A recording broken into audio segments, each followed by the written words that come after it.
All right, y'all. Dr. Yang back for part two. So, in part one, we introduced the ideas of an experimental versus a quasi experimental design. And then we started talking about what internal validity is, meaning, how do we hit that center target on the bullseye over and over and over again?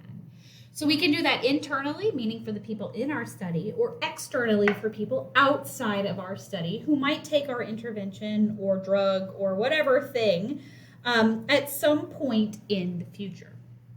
So we ended our last presentation by reflecting on other things that might possibly explain the change that we observed between our 7th graders and our 9th graders.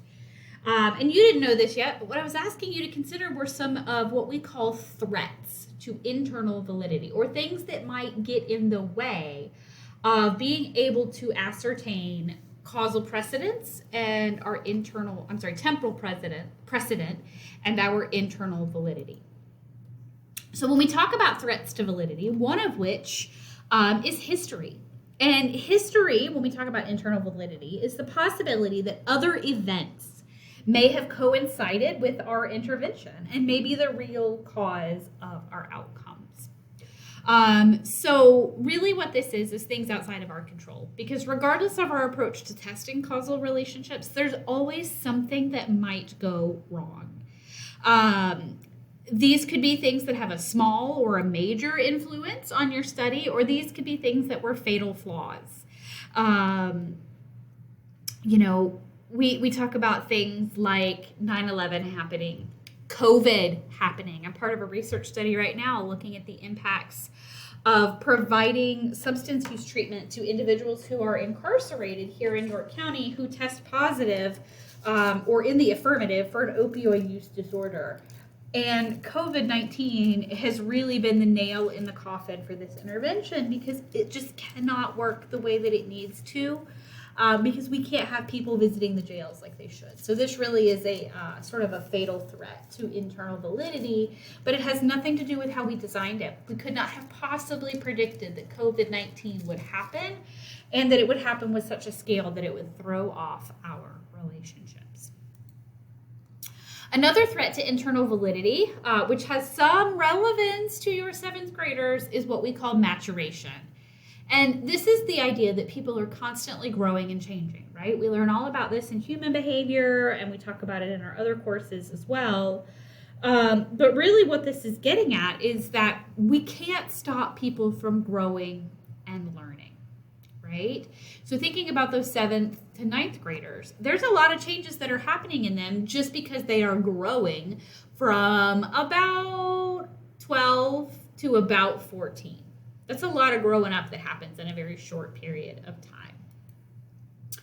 Another threat to internal validity that we talk about is just the fact that people know they're being watched, they are being observed, and they are more likely to behave differently than if they knew they weren't being watched. Sometimes this is called the Hawthorne effect, because this was documented in the Hawthorne Works factory experiments back in the 1920s. But really what this is that being observed, like how we treat others or how we respond, bystanding in a bullying situation, all of that, when we know that we're being watched, when we know that people are evaluating how we respond to a series of events, that fundamentally changes how we respond.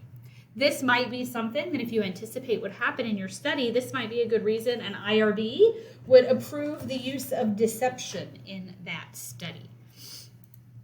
Another threat to internal validity is testing.